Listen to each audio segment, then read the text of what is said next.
guys, it's Nicole Easterday at FARMcurious, and I'm back with another video about cheese making. What we're going to do today is learn how to take the fresh chèvre that we made in our last video, which if you haven't watched it, go watch that one first. And then we're going to turn it into something amazing that will delight people who come to your house for a party. It makes a really great potluck food, or heck, even if you just want to eat it alone in your kitchen, I'm not one to judge. So in the last video, we learned how to make fresh chèvre from scratch. So we took goat milk from the grocery store, or if you're lucky enough to have your own goat, that would be amazing. But fresh goat milk from the grocery store, we used a culture. We cultured that using our goat cheese making kit that you can find on FARMcurious.com, and we made this beautiful fresh goat cheese, chèvre or chèvre, right? So today I'm going to show you some of the things that you can do with that. In that video, we shaped it and covered it in red peppers, and then we drizzled honey over the top, and that was amazing. But this video, I'm going to show you two different techniques that are both a little bit different to kind of get your juices going. So the first one we're going to do is actually mixing something into the cheese and then shaping it and then adding additional things to the outside. And I realize right now that this is going to be incredibly polarizing, so bear with me. We're actually using this this fromage blanc that I made using the same technique and the same goat cheese making kit, but it's made with cow's milk instead of goat's milk. Some people like cow's milk better, and that's fine. It changes the texture a slight amount, but doesn't change it a whole lot. It does change the flavor though, and it might be a change that you really like. So what we're gonna do, this is the draining cheese that happens in the last step of the other demonstration. I'm gonna pull the edge back on the butter muslin to release the cheese from the butter muslin. So we'll just plop it in there, and it makes this beautiful little shape, right? But we're not going to keep that shape, I'm sad to say. We're gonna mash it up. So if you remember from the other video, we just give it a little mash, mash, mash, mash. And at this point, we no longer have to be super gentle with the cheese. So we're mashing it up. And we do that mashing so that we can add salt to it. And if you'll remember, I added a very carefully measured amount of salt. It's 3 Nicole pinches, and this is a larger yield of curd than in the last video. So I'm actually going to add 4 Nicole pinches of salt to that. And then we're going to mash it up.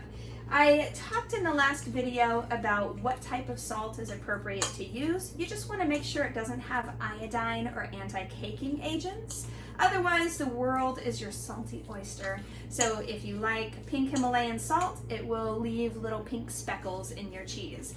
If you like kosher salt, then it won't leave any speckles in your cheese. Whatever you like, you can just mix in. I like to save really special salts for finishing salts. So if you have a really fancy truffle salt that you picked up somewhere, or some of these, Jacobsen Salt Company does these beautiful colored salts. This is a Pinot Noir salt. And I really like that one, but I'd use that to finish the cheese rather than to mix it into the cheese. So we're mixing this up, mix, mix, mix, and then you can taste it for saltiness, which I'll do now. And you should always taste it. Even if you've done it a million times, you might be off by a little bit. That's delicious. It's almost like I've done it before. So we mix that up, and then we're gonna add 2 really special things to this recipe. The first thing we add is pumpkin pie spice. I know, I told you it would be polarizing, but trust me, this is amazing. This one happens to be store-bought. It's from Trader Joe's. I bet Oaktown Spice Shop has an amazing pumpkin pie spice, but if not, what they do have will be even better. So pick up a Saigon cinnamon, which is amazing cinnamon if you've never had it. A place like Oaktown Spice Shop would have that, or any other specialty spice shop if you're not local to Oakland like we are. Mix in a little cinnamon, a little nutmeg, maybe a little ginger, and if you like cloves, you can do a little bit of clove. Don't go too heavy on that. There are all kinds of other little things. You can mix in a little cardamom if you like cardamom. Mix those in small amounts and taste as you go. That's the duty of the cheesemaker, is to taste as you go. And that will make your own homemade pumpkin pie spice, which is, you know, it's gonna be so much better than anything you could buy store-bought. But today, for the sake of ease in the video, I just wanted to show you this. So sprinkle it over the surface of the cheese. You can use as much or as little as you like. And then you're going to stir that into the cheese. And you can stir it in all the way if you want, but I actually like finding little striations of the pumpkin pie spice. So if you want to undermix it, you can do that as well. And then you'll have some white spots and then some spots that have a lot of that spice in it. The other thing that I like to mix into this is maple syrup. So this will give a sweetness to it. So I just put a little maple syrup into here, and we're gonna mix that into the cheese. And you'll want to make sure that your cheese is pretty well drained. Because we're adding a liquid to it, we don't want it to become too wet. During the draining phase of the cheese, when it's still in the colander, make sure you drain it nice and well. That way it'll be fairly dry. When we add the maple syrup back into it, it won't be too wet and goopy. So I've mixed this up and it looks really beautiful now. It's ready to form. Technically, you could just eat it as it is right now. It would be really delicious, and I'm tempted, trust me. But if you wanted to form it, which is what I generally recommend people do, I think it's a really fun way to shape your cheese and kind of up the ante a little bit on the presentation. When I shape my cheese, I like to use something like a soup spoon that's got a nice flat back. So we discussed this in the other video, but take the cheese a little bit at a time, press it into the bottom of the colander, one layer at a time, making sure not to leave air pockets. Because when you take the cheese out of the mold, if you have a lot of air pockets in there, the cheese is gonna fall apart and it won't be pretty. So you wanna get it packed in there nice and tight, do about an inch at a time, pushing out the air pockets, and then add some more, push out the air pockets some more, and keep doing that until you've completely filled your colander. It's a good idea to taste this cheese before you pack it into the colander because you can change it before you move to the next step.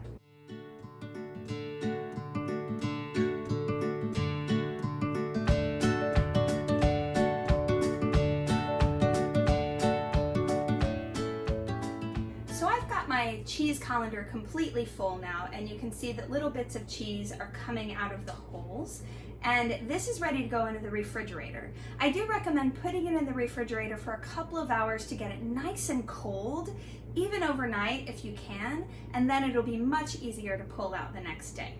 So we're actually not going to take the time to do that. We'll see how this little guy holds up and if it comes out easily enough for me. I like to live on the edge. Now we're going to take this cheese that's in the colander and we're going to try to remove it from the colander. And this one is a little bit tricky to remove, so I always give a little cheese massage on the outside, and then generally it takes a little slam, and then we'll shake it back and forth. So those shake weight exercises are really paying off these days. Remember the shake weight? Yeah, so you'll see my cheese was pretty wet in there because if you recall, we added that maple syrup. So we're gonna pat it down. The great thing about this cheese is if it doesn't come out absolutely beautiful, you just reshape it and make it beautiful. We'll put this one directly on the plate that we're gonna serve it on because we're gonna serve it here at home. You know who's gonna be so stoked about this one is my kids.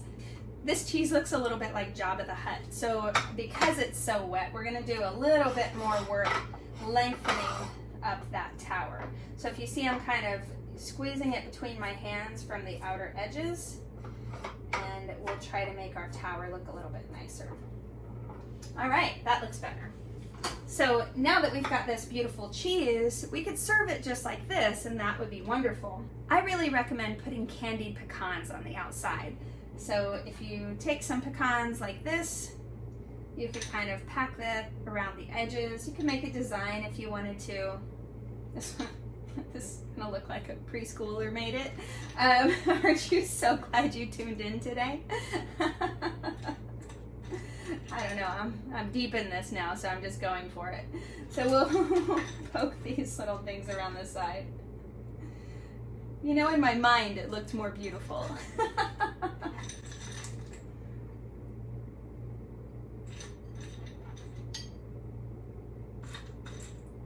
Go, just putting these around the edge.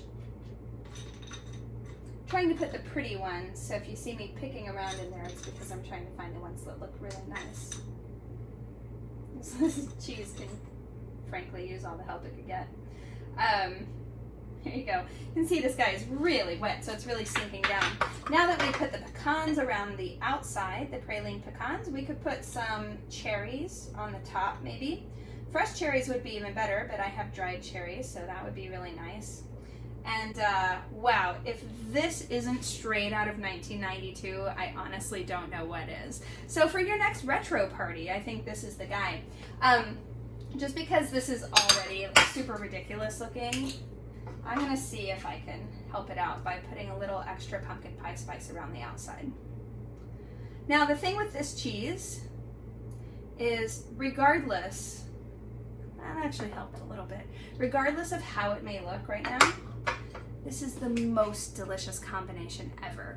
So if you've ever had a pumpkin cheesecake, this is exactly what it tastes like. It's the epitome of fall. I know it's spring right now, but this is the epitome of fall because it's got all of those complex fall flavors, those warming spices. It's got the sweetness from the maple syrup and the creaminess of the cheese, and they all come together in your mouth and make a delicious little party. Also, when you add the pecans give it a crunch, especially if they're pralined pecans. It's really, really to die for. You could even take this cheese and put it in a pie crust, prepared, pre-cooked pie crust, and put that in there to make it kind of like a little mousse pie, and that would be absolutely delicious.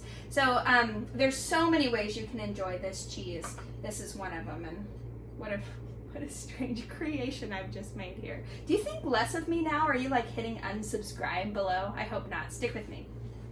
The next version of this cheese that I'm going to show is the straight up goat cheese, the straight fresh chèvre made from the recipe discussed in our early video, just using fresh goat's milk from Trader Joe's or Whole Foods, culturing that milk, draining it, and then what we have here is the drained version of it, adding salt and then flavoring it. We're going to flavor this one in an even different way. So I'll take this cheese. Just like in the last one, we pull the edges and dump it out. And it makes this beautiful little tower, but as you know, we're going to mash it up. So mash, mash, mash. It's really kind of satisfying. After we've mashed it a little bit, we'll add 3 Nicole pinches of salt, or somewhere around there. We mix that in.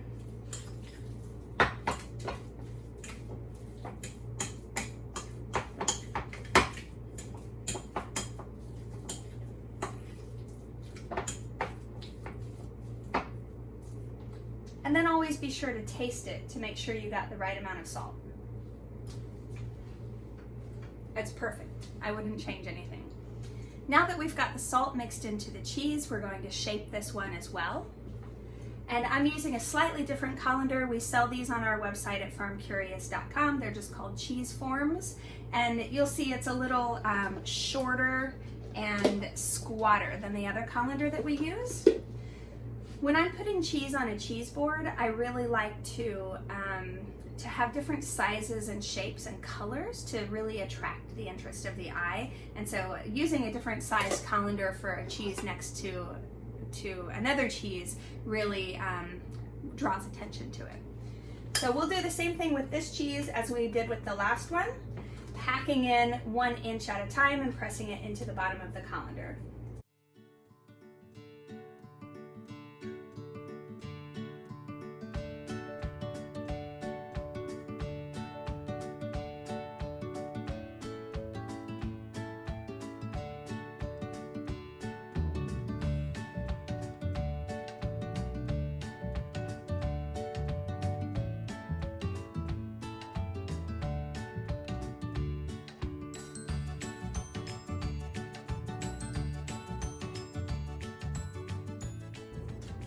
And you'll see this little pat that I do with the spoon is a good way to get a nice even level surface.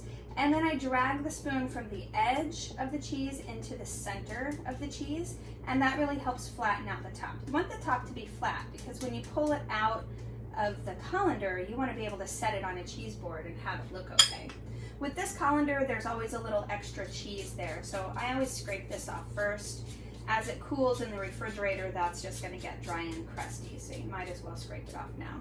You could even use your hands and kind of go like this with nice clean hands to clean that off.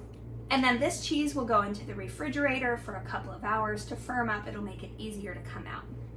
To make the goat cheese, we're going to be doing one of my favorite add-ins that were inspired by a friend of mine. My friend Erin is very interested in food and kind of stays on top of trends, and I was at her house having brunch years and years ago, and I said, you know, I always add the same things to my goat cheese, Herbe de Provence, just like everybody, and I'd love to come up with something a little more exciting. And she said, you know, it's funny, I was at Trader Joe's the other day, and I found these crackers that had orange and rosemary flavoring on them. And she said, and they were delicious.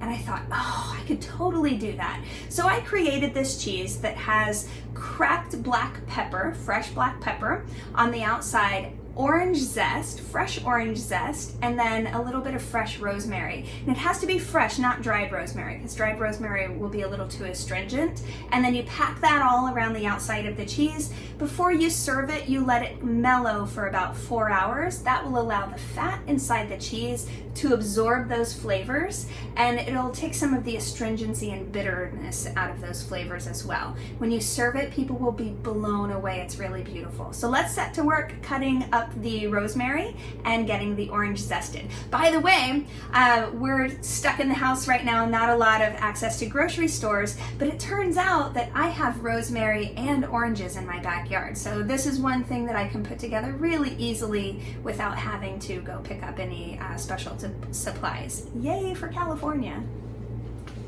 The first thing that we'll do is strip the rosemary of its leaves. So this is a very fresh rosemary, so it doesn't always want to give its leaves up very easily. The stem is very soft. So we'll just pull the little leaves until all we have left is this little stem. We'll do that for all of them. I wish you could smell this. It's so fragrant. I used to grow just the regular rosemary that a lot of people have in front of their houses here in the Bay Area. And then I realized that I was really missing out by not having the culinary rosemary, so I ended up planting some of that, and I have to tell you, it's a world of difference. It's amazing. And of course, you could really use dry rosemary if it was all that you had access to, but I know that even in the Midwest where my family lives, a lot of the grocery stores have fresh herbs in the stores now, so there's kind of no excuse for using fresh if you can get access to it. So we'll just keep peeling these, and this stem is so soft that if you got a little bit of stem in it, it would be totally fine. But if you get one of those stems that's kind of woody, you want to make sure you remove all of the woody stem. Then we'll just cut this up. You want to cut it up not super fine, but small enough where that if you got a chunk in your mouth, it wouldn't be unpleasant. So we'll just give this guy a little cut. It's true that I could use a much sharper knife, but this is what I grabbed really quickly. So you'll see these little rosemary pieces are not huge, but they're also not tiny, tiny. You don't have to mince it. Once we've got the rosemary, we'll push that over in a little pile. And then we want to zest our orange. So this orange, like I said, came from my backyard. It's a very beautiful navel orange, and all we have to do is use a microplane or some sort of zester, and obviously wash your orange first, especially if it came from the grocery store, but if it came from the backyard too. We always find that there's some sort of residue has settled on the oranges, and since you're eating the peel, you want to make sure it's nice and clean. So we'll just keep zesting it like this. And notice I keep turning it. When you zest citrus, you want to make sure that you get just the outer, most colorful part and not the inner pith. The pith is the white part that's here underneath the most outer surface. The pith is bitter. So if you get too much pith, it will not taste good. If you just get the very outer amount, then you have this beautiful, fragrant orange flavor without the bitterness. That's about all I can get out of that guy. So now we're going to take our beautiful little cheese And to get it out of the colander, I frequently like to rub the outside, give it a little cheese massage, and that'll help loosen it up. And then give it a little tap like that, and then a little shake, a little back and forth shake. And usually you can wiggle it right out of the colander. Beautiful. Now that it's out of the colander, it looks like this. You can always use your hand to shore it up if you want to. Just make sure you're always using a clean hand. For now, I'm going to put it on the inside of this takeout container lid. You probably saw this in my earlier video on making the goat cheese, that I use these takeout containers for cheese caves for my little cheeses. So we'll put that there, and then we can take the crushed black pepper and just put it around the outside. If you have a pepper mill like mine, you'll have nice fresh pepper, but sometimes it's hard to twist it by yourself and turn the cheese. So it's nice to have a friend here if you can convince somebody to hold your cheese for you. Usually that's my husband, but he's keeping the kids quiet right now, which is much more valuable, really. So now we've got the pepper. We have a little orange zest that was just on my hands, but we're gonna add the rest of the orange zest. I take just a little bit at a time in my hand, and I kind of pat it around the edge of the cheese. And this takes some practice. You can put on a lot or a little, but don't do too much. If you do too much, it starts to look a little crazy, and it also can kind of burn your tongue or sting your tongue, you know, if you have too much of that orange zest on it. So once you've got it pretty much spread around, you can start to make it more even around the outside of the cheese. There we go. That's looking pretty nice. And then the last thing that you do is add the chopped up rosemary. So we'll do that last. We just take it and sprinkle it around the outside. And it's okay if your sprinkle seems heavy, because a lot of it is gonna fall off. And then you can kind of pat it in, pat that rosemary into there. And look at that, that's beautiful. If you were taking this to a party, you would take that cheese that you just decorated and the bottom part of the takeout container and just snap it right on there. You have this perfect little to-go container. So this is really protective in your refrigerator. It'll keep things from smashing the cheese. It'll keep the cheese from absorbing other flavors that might be in your refrigerator, and fully protect it. If on the way to your party you stumble and trip and drop the cheese, it's still in good condition. I would never ever travel with it on top of the board that you were gonna serve it on. Way too dangerous.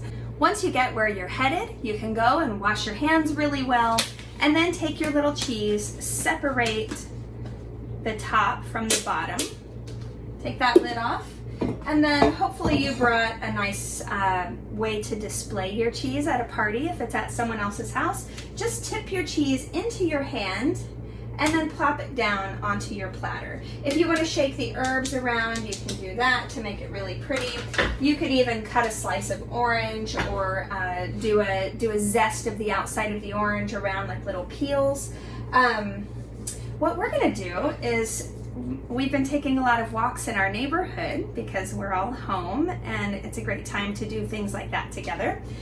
So I picked up these wild onion flowers. Actually, my 4-year-old did, so thank you, Josephine. So we're gonna take these beautiful flowers. Look how precious they are. They have a very sweet flavor, a little bit of onion, but there's more of a sweetness to them. So we're gonna plop these into the top of the cheese to make them pretty. And just, you don't need too much, but a couple in there so that people get the idea that this is something fresh to be enjoyed in the spring, maybe. We'll just pop another one over there. Actually, I think I might like this one over on this side, so they're all on the same side. There, that's really nice. And then you could put some more around the edge of the plate.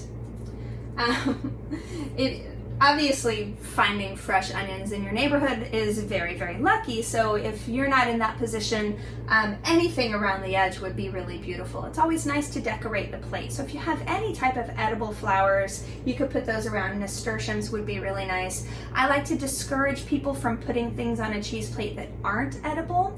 I see a lot of times flowers on cheese plates that you never could eat, and I think that's a dangerous proposition. People are already so confused about what they're allowed to eat and what they're not, so it's a good idea to just put things on the plate that technically you could eat if you really wanted to. And these little onions are delicious, so if somebody was brave enough to take a bite, they would be so happy they did. So now we've made two beautiful little towers of cheese, both decorated in their own flavors. We have the beautiful spring combination. We've got the spring onions with the orange zest and the rosemary. Really, really beautiful. And then we have the fall version, which is the pumpkin pie spice mixed in with the goat cheese. It has pralined pecans and dried cherries. This would be wonderful for an appetizer for Thanksgiving. This is more of a spring party. Put that with a little bubbly and it would be incredible. Okay, if we're being honest, I couldn't stand that ugly cheese, so I've decided to change it a little bit. This is the nice thing about home cheese making. You never have to keep doing something if it doesn't feel right to you. So what we're gonna do, check this out. First, we're gonna remove these pecans. They just look weird, right? They look like 1992 called and they want their cheese back. There's some sort of aspic or something. So we're gonna take these off. It's okay. And then, have you ever had these? These are insane. I don't know if you can get them right now. They're sometimes seasonal, but they're Trader Joe's butter toffee pretzels. Oh my gosh, so good. For things like cheese snacks, Trader Joe's is the very best. So we'll take these little guys. We're gonna put them on this beautiful cutting board.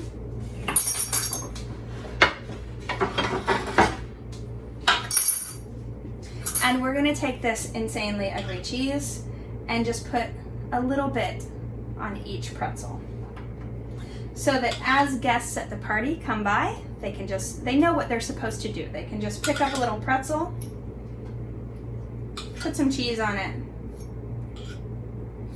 and move on with their day.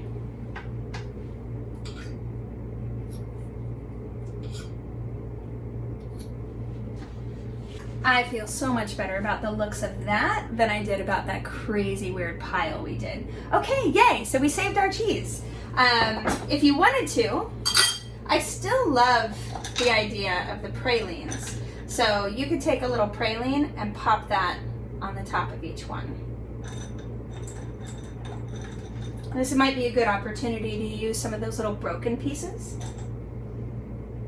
It's never too late to save something. All right. Thanks so much again, you guys. Be sure to subscribe to our channel. Help us out. Help us get to that 1,000 subscriber goal and make delicious cheese. You can get our cheese making kit again at FARMcurious.com. Search Goat Cheese Making Kit. Thanks. Hope to see you soon. Bye-bye.